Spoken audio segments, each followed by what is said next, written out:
Hey, gang, coming up on our Finding Better podcast, Alan Lazaros is joining me, and we're going to talk about finding better fulfillment in life. This is a really cool conversation.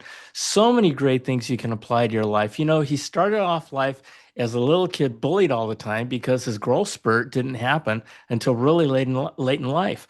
But he worked his way up to being the top 1% in wealth and in health. And he did it by compounding. We're going to talk a lot about compounding. What is it? It's about doing little things every single day. And it does absolutely magic with your health, with your wealth, with everything.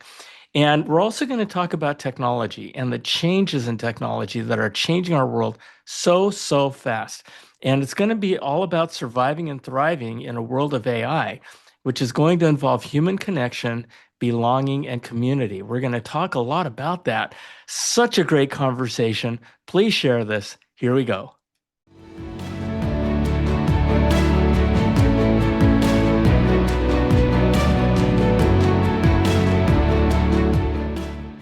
Hello, and welcome back to our Finding Better podcast. My name is John Suzuki, and I am your host. And this is where we share real life experiences and wisdom, life lived wisdom of people who have been there and done that. You know, because sometimes the best path to success is to follow in the footsteps of others who have blazed those trails. And today, we're going to have a fun conversation. Alan Lazaros is with me, and we're going to talk about optimizing for fulfillment. Okay? It's kind of fun. It's not optimizing for happiness. It's not optimizing for the perfect world. Optimizing for fulfillment. Okay, so Alan, welcome to Finding Better. Thanks for joining us. Thank you for having me. It's an honor. I appreciate it. I really appreciate the energy. You're bringing it. And optimizing for fulfillment is one of my favorite topics ever. I don't know if anyone else cares, but I definitely do. Hey, you know what? I have a feeling that after we get done, people are going to care. People are going to Nice. care. So let me just give you folks a bit of Alan's background. He is the founder and CEO of Next Level University, which is a global top 100 podcast. Just like, well, I'm not. I can aspire to be, but they focus on helping others reach their own unique potential in health, wealth, and love. Is that aligned with us in Finding Better or what? So, when he was 2 years old, his birth father passed away in a car accident. And when he was 26, he got into a nearly fatal car accident himself. And that triggered him questioning everything. He was already very successful from the outside looking in. Sound familiar? And at the same time, he was filled with pain, regret, and abandonment challenges. And he searched for answers. This is when he was 26 years old, young guy, right? Usually, a lot of people don't get there until their midlife, kind of their midlife crisis. But he was 26, and he finally found the answers that he was really missing all the time, and that was in his own personal development. And we're going to talk about your personal development and prioritizing your own. A lot of people don't even think about it, right? And so today, Alan and his team help others reach their own unique potential in health, wealth, and love, and believes that we are all far more capable than any of us realize. So there's a lot to unwind in there, Alan. The last quote in particular, the people are far more capable than they realize. Yep. I have found that to be so true because of the compound effect of what good choices compounded over time. I think people are so capable. I believe in human potential so much. So thank you so much for having me. Yeah. I want to talk real quick about what you just said about compounding. What do you mean by that? Because compounding has to do with everything, right? It has to do with your own skills. It has to do with wealth building.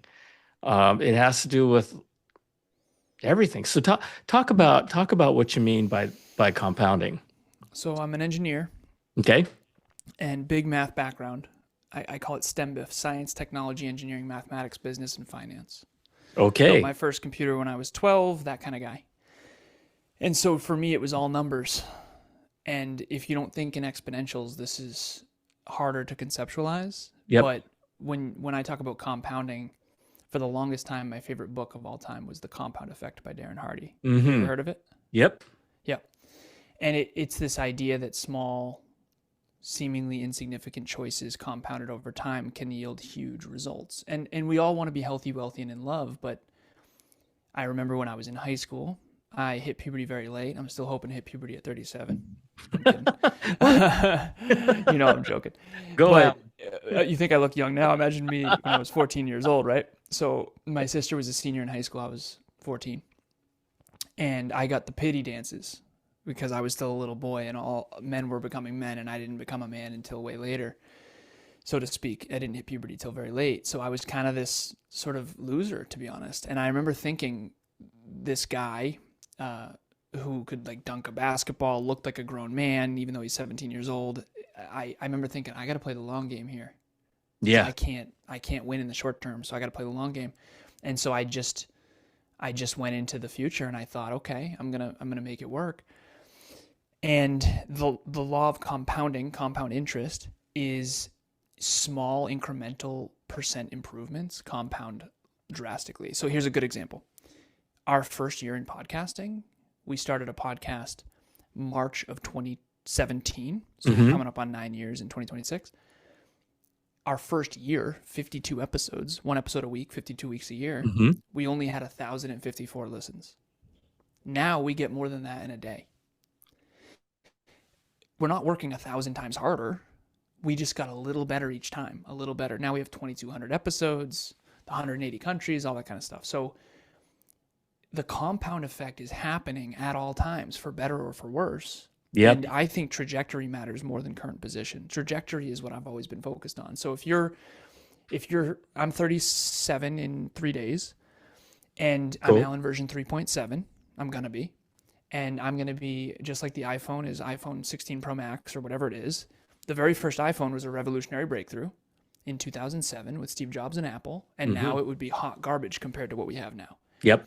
And so I think that humans work the same way. Of course, I'm a computer engineer, so there's firmware and software and hardware and operating system. But we can upgrade ourselves just like our phones upgrade. And that's the compound effect. The Japanese companies, Toyota in particular, they look for improvement, little tiny improvement every single day. And they've actually plugged that into their culture, and they've been doing this for decades.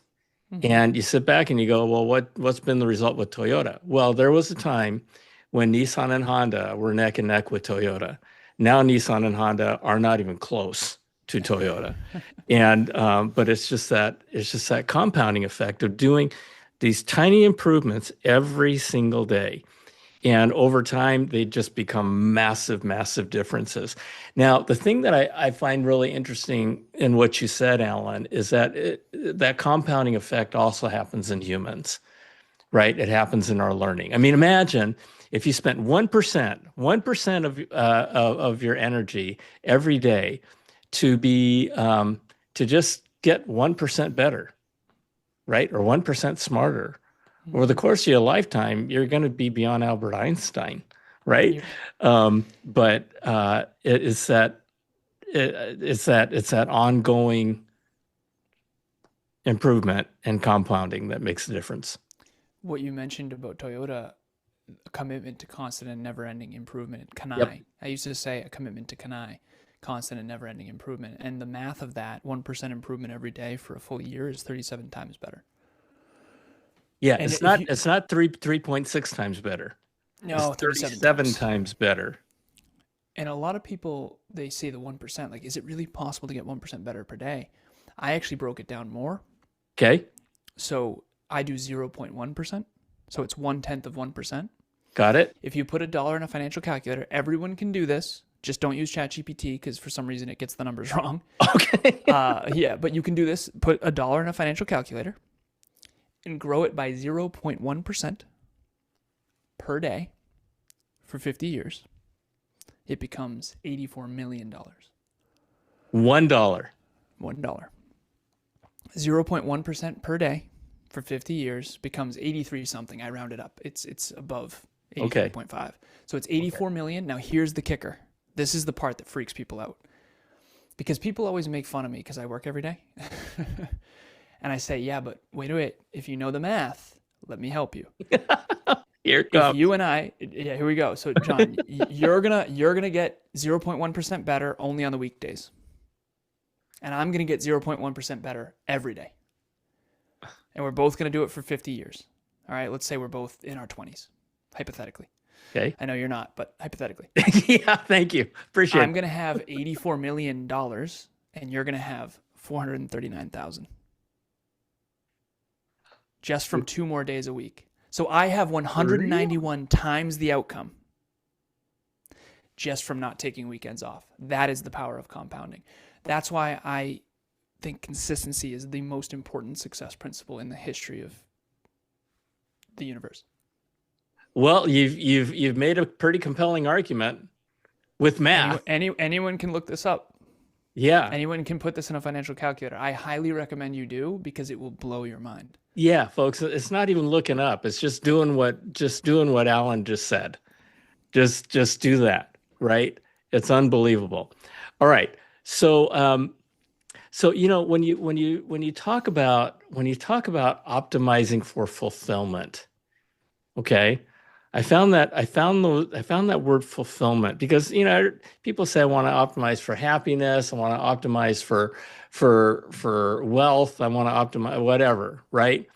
Talk about fulfillment. How did you center and land on that?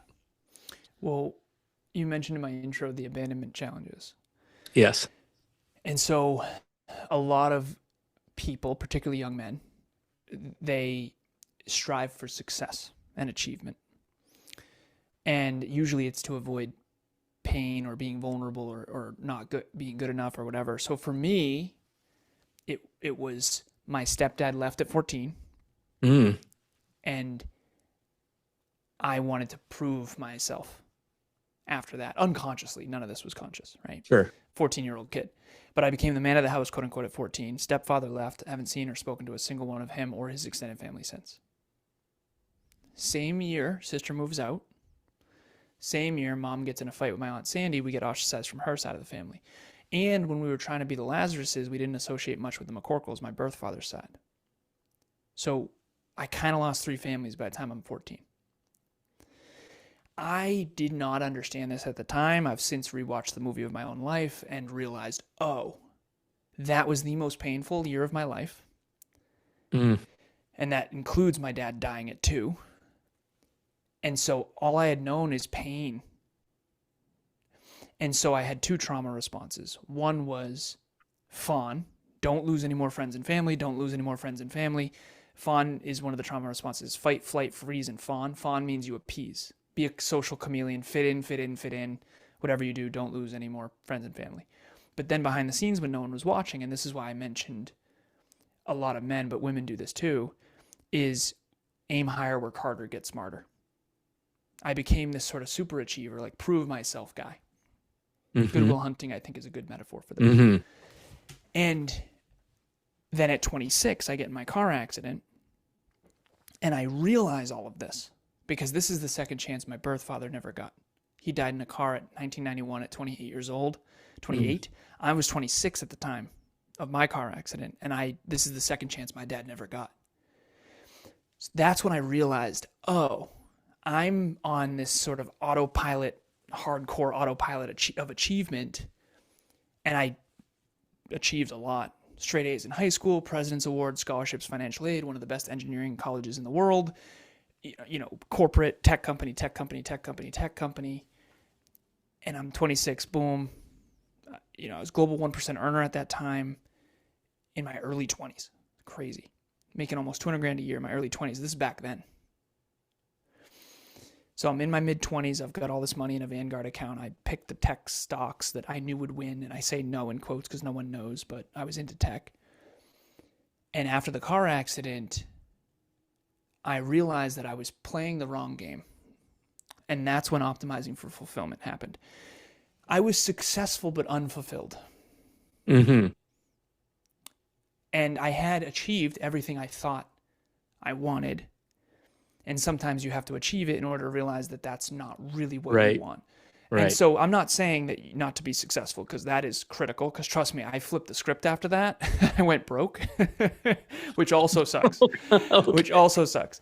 But I re-optimized toward health, wealth, and love after that. And wealth was last because I started my own company and we were broke for a few years. But I optimize now for fulfillment. And I think fulfillment is a byproduct of reaching your full potential. And I think reaching your full potential is a byproduct of aiming at really high goals that are specific to you of growth and contribution. And it needs to be bigger than you. And so optimizing for fulfillment is optimizing around meaning and purpose. And before that, it was kind of stereotypical American male, corporate, be successful type of stuff and significance driven and all that. And I don't think more than most. I think, I was always kind of an existentialist. But after 26, I decided to opt out of that game and reinvent my life and rebuild from scratch with fulfillment and meaning at the center. You talk about meaning and you talk about purpose, right? And just to use a different term, you also talked a little bit about the rat race, right? Mm-hmm. Overachieving, always shooting for higher. And then one day you came to the realization that that's not making you feel fulfilled, and that's not making you happy. Mm-hmm. And so so now you're in a place where you're helping hundreds of people. You're helping hundreds of people um, realize their capabilities. Um, Now, when you're working with people, you talk about health, wealth, and love. Mm-hmm. Okay, everybody wants to be wealthy, everybody wants to be healthy, and everybody wants love in their lives. Yep. Why is that so hard? I love it. You funny, man. It is. It's Right? brutal. It's absolutely It's brutal. brutal. Yes, It's it's three brutal. full-time jobs. It's three Yes. full-time jobs. That's why it's so hard. I crunched, and again, I'm an engineer, so everything's numbers for me. But if you crunch the numbers, this is why it's so hard. If you're top 1% in health, wealth, and love, that's 1 over 100 times 1 over 100 times 1 over 100. You are 1 in a million. You think it's going to be easy to be 1 in a million? Anyone can be good at one of them. Wait. Back up. Health, wealth, and love. So you're saying 1 in 100, 1 in 100, 1 in 100 is 1 in a million. Correct. So what Correct. that means, if you're the top 1 in 100 in wealth, top 1 in 100 in health, and top 1 in 100 in love, you're 1 in a million. Correct. And your thesis says that it's not easy to get to that 1 in a million. No, it's alarmingly challenging. Yeah. And you It's are, yeah, and you're, I love how you're applying math to this, because it's just I've never I've never applied math to this stuff, and this is nice. so cool. Okay, Thank keep you. going, I'm keep so going. grateful. Sorry. I'm nerding out with you because math is everything for me. If you, I mean, there's 195 countries. There's 8 billion people on planet Earth. There's almost 6 billion on the internet, and that's increasing exponentially with Starlink. It's amazing what you can do in a global world. And I think that we wildly underestimate what's possible because we don't understand the scope.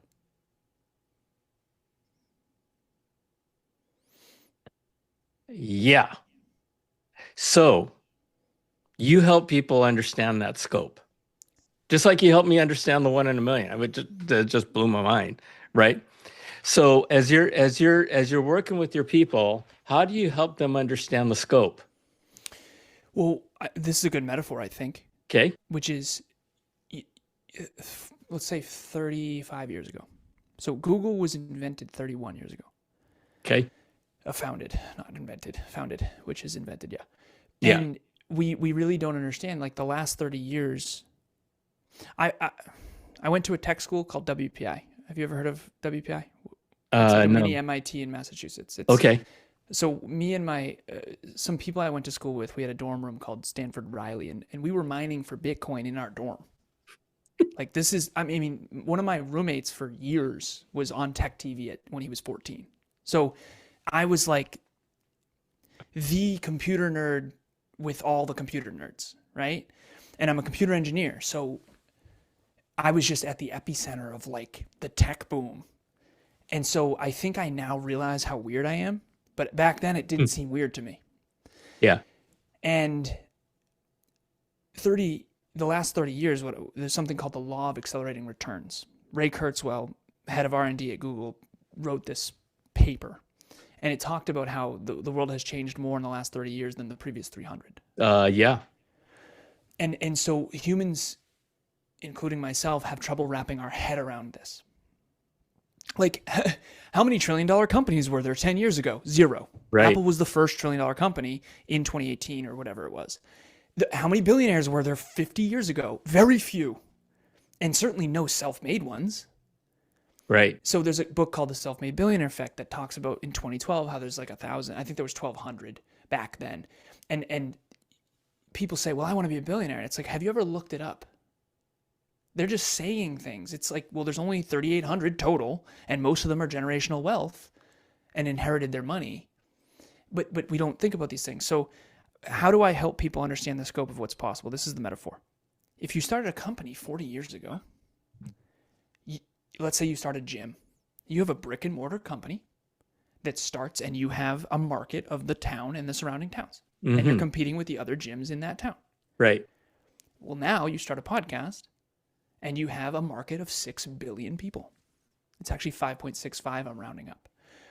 And the reason I'm rounding up is because I think the numbers are outdated, because obviously more people are coming online now that there's satellites in the sky with Starlink Wi-Fi. Okay, I have Wi-Fi in my car.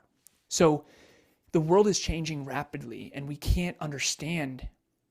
Instagram didn't even exist 20 years ago. Right. Most things, Sony and this mic and Zoom, like all of these things, Sony's a bad example because I think they did exist 50, 60 years ago. But the point I'm making is most of the things we use on a daily basis, most of them didn't exist 30 years ago.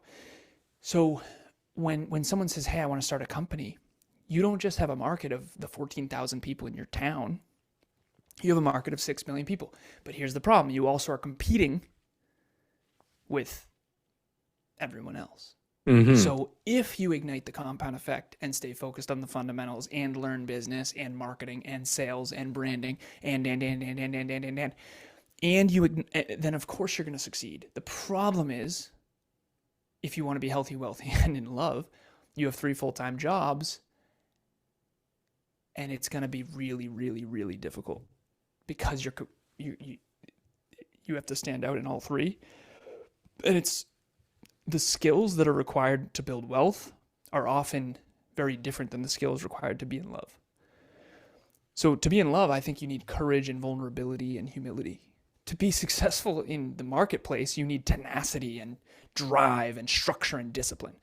And to be successful in fitness, you need both. But I have a bunch of mentors, and one of them was the CEO of a billion-dollar robotics company. Technically, he was COO because the CEO was the founder and didn't want to give up the title, but he was acting CEO. And he ended up divorced and way overweight. He's very happy now and married again. But I remember thinking, nope. I love you. You're great. I appreciate the kindness and the mentorship. And I asked him every question under the sun about how to grow and scale a tech company. But I remember thinking, nope. Yeah. I'm not going to end up divorced and unhealthy. I can't be healthy and wealthy but not in love. I can't be healthy and in love but not wealthy. I need to try to play this game of life differently. And I think when you focus on reaching your full potential, I think being healthy, wealthy, and in love is a byproduct. And that's my current running experiment. So given that, what you do is you focus people on reaching their full potential. Mm-hmm. I try to. Because everything else is a byproduct of that. Yes, I believe. Okay. Now, the fact of the matter is, I don't consider myself the top 1% in love or the top 1% in health. Certainly not the top 1% in wealth, right? But that's okay. You know, if my focus is, not necessarily be the top. Personally, I don't really care to be the top of anything, right? But I want to be in that sweet spot of, I don't know, a B plus, A minus, maybe, Sean, I appreciate you, that's just man. You're me. very That's honest. just me. Huh? Well, real quick, you probably are top 1% in wealth, but you'd have to chat GPT this. Like one of my clients, she makes $102,000 a year. And in terms of income earners, she's already top 3% globally because it's USD. Top 1% in the US is 450 grand a year. Top 1% globally is way less than that. And again, you'd have to research this Um, because this changes every yeah, day. yeah, But she's like, I don't make enough money. I'm like, what do you mean? You're yeah, lucky. yeah. How many No, that's therapists true. make That is so true. $102,000 a year? You got to put it in perspective, right? It's all Yeah, relative. yeah, yeah. And the US is the largest economy by far, 30 Yep. trillion in 2025, 30 trillion. And the next closest is China at 19. I think it's 22 maybe now. But the top 5 economies on planet Earth is US by far the first, second is China, third is actually Germany now, not Japan. Oh, Yeah, Germany became okay. number 3. Number 4 is Japan and number 5 is India. But if you look at population per capita, Right. India is the largest population on planet Earth now. Everyone still thinks it's China. It overtook China? Yeah, because that makes Wow. sense, right? Only one Yeah. kid. Yeah, So, yeah, no, that's right. And they're really concerned about that now. Yeah. makes sense. There's the compound effect too. That's that same principle of you put one thing in place and it runs, and there's unintended consequences, both positive and Yeah, negative. no, that's right. That's right. So as people, I like to say, I mean, just perhaps as a overstatement, everybody wants to be healthy, everybody wants to be wealthy, and everybody wants to be loved and be in love.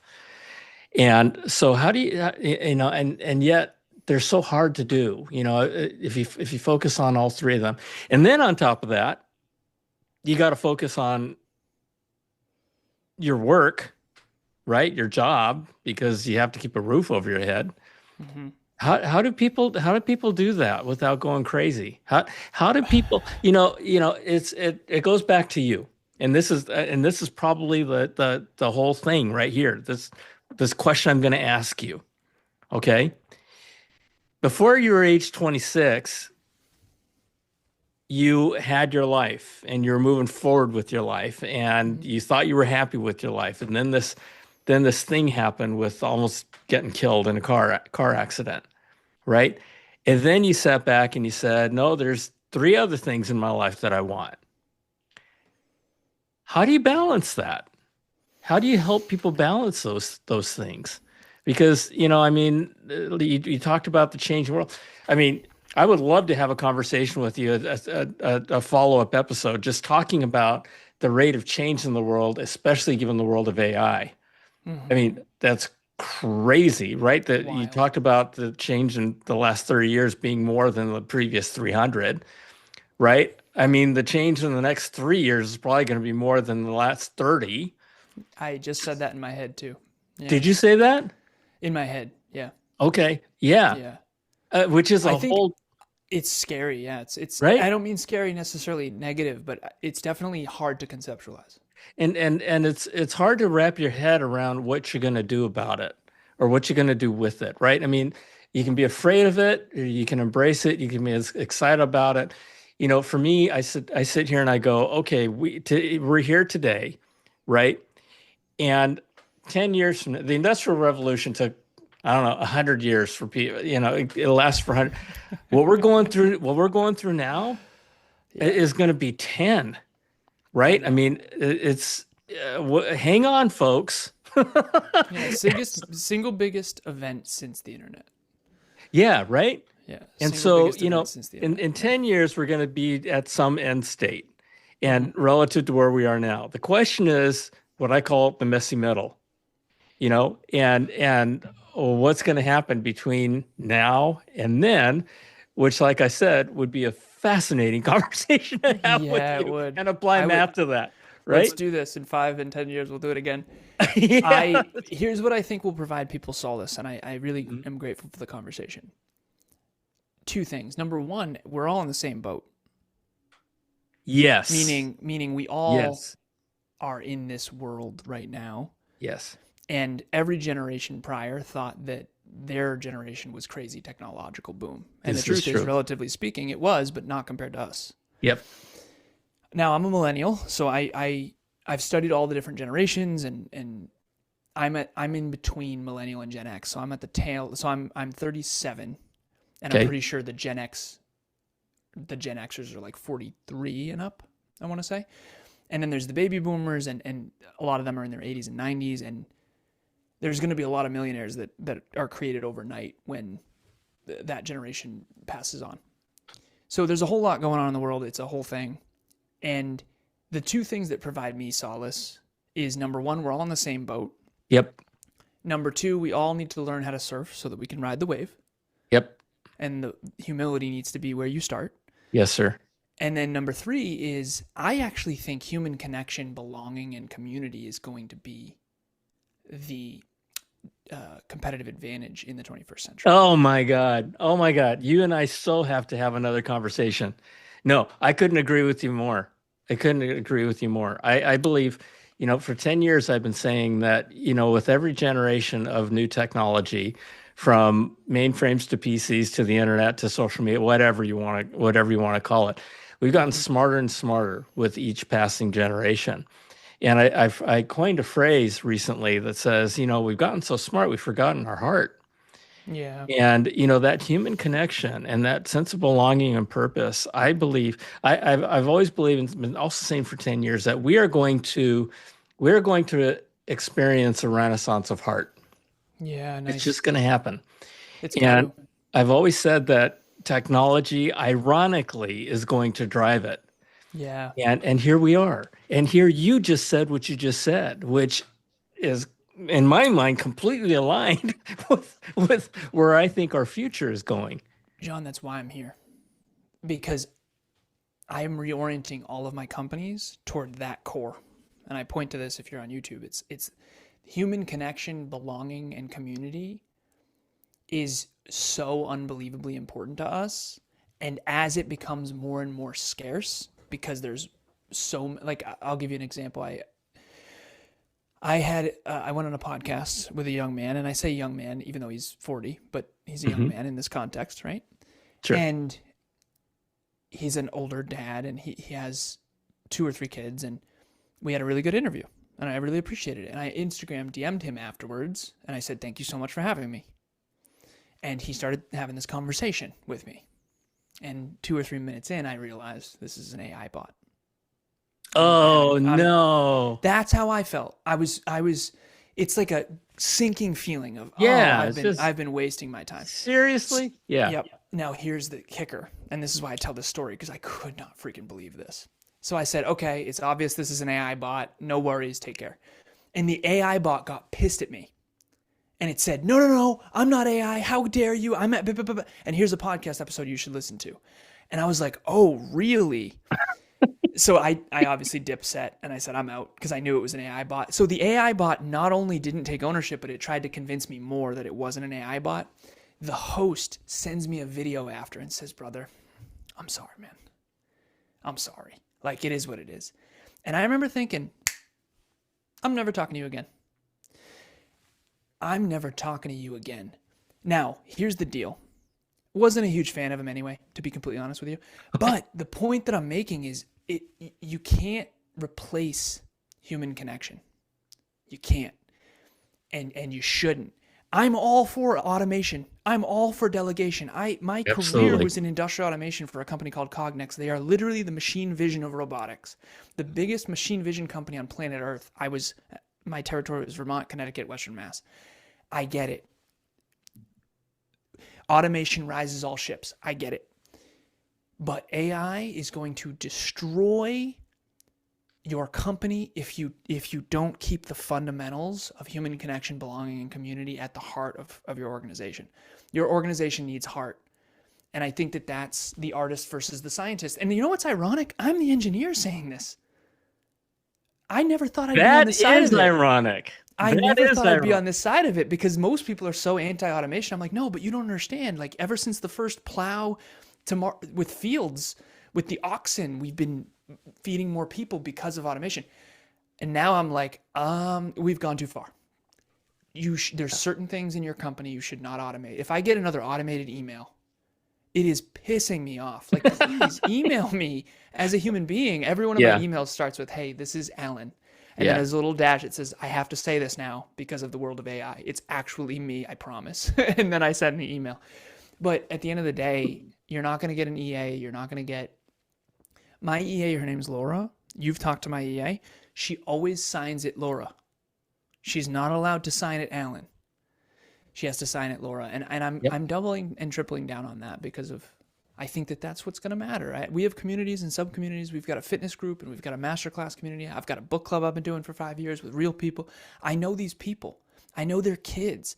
I know them, their hearts. I know their dreams and their aspirations. I've spent real time with them in Zoom, but real time with them in the real world. So real people in the real world with real connection, I think is the future. Yeah, I do too. I do too. I'm in the process, long process. As I said, it took me 12 years to do this podcast and 15 years to write my first book. So I'm in that same long damn process of Mm-hmm. writing another book. And this book that I'm writing is going to be called Where's Tin Man? And the Wizard of Oz, Oh yeah, with the the heart. guy with missing a heart. Yeah. And the story is going to be about where did heart go in business? Where did it go? Right? Nice. And so this little company that I'm working with that I came out of retirement for, um, you know, for lots of reasons, but one of the reasons also is that I want to be able to do that. I want to be able to prove that you can be successful with heart. In Yeah. fact, that is what you just showed as a core. Yep. That's the core of everything, is Yep. heart. And so, boy, I cannot believe you are an engineer, and I can't believe, and I'm not. I Yeah, don't know if you noticed, but I I'm did not. notice. Yeah, But with love, I did notice. you and I are The one you're, over 100 to the third power thing. yeah. You outed yourself. Yeah. Exactly. Hey, I got something, and I normally don't do this, but here's another math problem. Okay, Mhm. since you're an engineer, okay, Yep. but the idea is universal love, universal love. Okay, Mhm. so one day I'm gonna make this really short. I'm driving down the road and I come up with this. I have two parents. You do too. I got Mhm. four grandparents. You do too. I got eight great grandparents. You do too. I got 16 great grandparents. You do too. At the 10th generation of our ancestors, 10th generation only, that one level, there's over 1,000 people there. Yeah. Yeah. At Yeah. the 20th generation, you have over a million. At the Yep. 30th generation, you got a billion. At the Yep. 40th generation, you got a trillion. So I'm going to stop there because Yep. every 10 generations, you add three zeros. Yep. Okay. Now, the math is there's never been a trillion people on this planet. There's only 8 billion. Which, by the way, everyone's still saying seven. It's been eight for years. Okay, but there's never been just at 30 generations. There's never Yeah. been a trillion people on planet Earth. So how does that work? If you take this further and you go, okay, let's go back to the days of say Jesus Christ 2,000 years ago, Hmm. and you figure 25 years per generation. That's 80 generations. You know what 2 to the 80th power is? It's a septillion. Yeah. But So what you're how do you missing, figure? what you're missing is the fact that wait a minute. The No, no, math no, no, doesn't no. lie, right? No, but it does. There has to be a missing factor in this I'm equation. There has to He's be. stumped. You're No, no, no, stumped. no, no. Hold on, hold on. It's because we die quicker. There are no grandparents. That a lot of people died in the past prior to having kids because Nobody they died dies so that young. fast. Nobody dies that fast. Average life It's it's expectancy in Neanderthal days must have been very low. it's intermingling. It's Talk to me. intermingling. Oh, yeah, yeah, yeah, yeah, yeah. Nice. right? My, Okay. my wife said, "Ew, gross." No, that's No, but that's that's so not it, true. right? Yeah, yeah, yeah. Right? That's It's intermingling. And so you think because about one person might have 50 of the kids. or right, I Or mean, multiple yeah, some person from one generation from way over in a nice. different part of the right might come to, and so I think, and I've read that it is mathematically impossible that we are not all related somehow. Yeah, that is true. That is And I accurate. and I think I think about and I started this part of the talk about universal energy. That's what it is. It's love. It's all about love. Yeah, way And to go. and you know and we look at this and You you got to talk give a TED talk on that. You got to give a TED talk on that. You got to. but we talk about human connection and belonging and community. I mean, you are so spot on. I love you, man.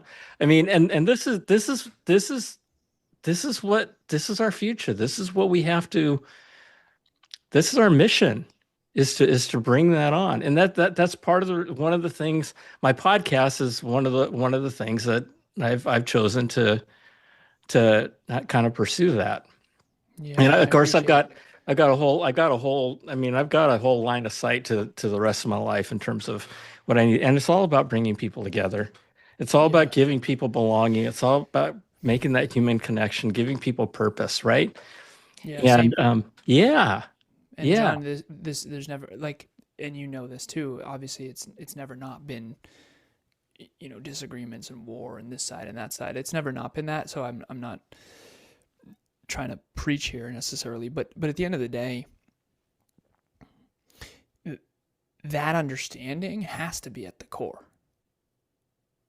where we're all human beings, and yep, and we're a part of this world, and we're not the only animal on the planet. There's that too. I think it all comes down to like me versus you, instead of let's collaborate for a bigger, better, brighter yeah, future you that we and have all. me, Yeah, exactly. Instead right, of me versus you, it's you and me. right. And that is, I think, it's unfortunate that our primitive nature, if you do believe in evolution, is me versus you. Yep. There's a Netflix series called Chimp Empire, and Jane Goodall is a very famous doctor who just died, who dedicated her life to studying chimps, but also trying to preserve the planet. And she's an environmentalist and just mission driven, wonderful. And the Jane Goodall Institute, partnered with the Netflix series Chimp Empire. And when you watch Chimp Empire, there's 4 episodes. I think it's magnificently done. It's got an 8.3 rating on IMDb. It's Mm, amazing. But you do see that they have wars and they have tribal conflicts, right. even though they're all interbreed bred. It's in Go is the place, the forest, the rainforest that they're in. Hmm. But you can see the similarities. And to me, we got to overcome that primitive nature to survive. We do. And I think that's what you and I are trying to do at the end of the day. Because what else can you do? You either get nihilistic or you try to be a part of the change you wish to see in the world. So I'm grateful. And it's even worse than that from the standpoint of our politics these days. Our politics are driving us apart.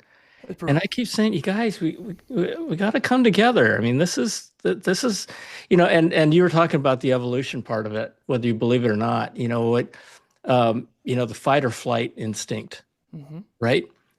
Fight or flight. Everybody knows fight or flight, fight or flight, fight or flight. There's nowhere fight, flight, or love in there. Mm-hmm. It's fight. Yeah. You fight each other or you run away from each other, right? Yeah, but it's fight, flight, freeze, or fawn. There's two. And fawn is to appease something you don't agree with, which is also dangerous if you think about the wrong leadership. So, Right, John, this right. has been an absolute pleasure. I just looked at the clock. I got 2 minutes till a coaching session I got to be on. Okay, so But, here's what John, you're I'll going to come do. back anytime. No, you're going to close us out. You're going to close us Okay. out, and you're going to close us out with just well, I'm going to ask you to close us out with a simple, okay, what can folks take away from this? They want health, they want wealth, they want love. All three of them are full-time Hmm. job, and they have to have their full-time job. Got it. Okay. Every one of you, no matter how hard your past has been, no matter how hard your present is, you have a bigger, better, brighter future on the other side of taking responsibility for your own life. There's things you can do today to make tomorrow brighter, and you not doing that is not helping. So whatever's unique to you, like, fulfillment comes as a byproduct of reaching for your full potential and helping others do the same. And I think that if that spreads, I think the whole world becomes a better place. And that's the truth. And if you reach 1,000 people and they reach 1,000 people and they reach 1,000 people, you're at 1 billion mathematically. So you matter whether you know it or not. And you investing in yourself will help others people do it too. And it really can spread. So that's why I'm here. That's why you're doing what you're doing. Yep. That's it. We all are a part of this, and we can all change the world in our own, small or big ways. And it starts small. I'm telling you, 0.1% becomes $84 million. Well, 0.1% better podcasting reaches 0.1% more people, and it scales and it compounds and it matters. So you matter, it matters. The only wrong answer is to sit back and let it all go. Okay. So reach for your full potential and share others and help others along your journey. Right. If people want to know more about you, Alan, where do they go? Well, just Google my name, ChatGPT, whatever AI you use. I think I'm reluctant to say that because it sounds kind of pretentious, but at the end of the day, research me. And if I'm your cup of tea, great. If you have high humility and high work ethic and you have a sincere interest to reach your full potential, nextleveluniverse.com, spelled just like it sounds, nextleveluniverse.com. Everything's on there. Free book club, masterclass, podcasts, all kinds of free stuff. We also have some paid stuff if you want a one-on-one coach and a mentor. So reach out. Just please make sure it's you and not AI or your EA, and it'll actually be me. It'll be me who responds. Yeah. And just provide context, because obviously we all get a lot of spam. Alan, thank you. This has been a fun conversation. I will have you back. I hope you'll come back. I love you. God bless you. Thank you for everything that you're doing. Everybody out there, check it out. Right? Check Alan out and check in the show notes. All the information is there. I love you. God bless you. Reach for your full potential. Help other folks reach theirs, and share this. All right. We'll see you next time.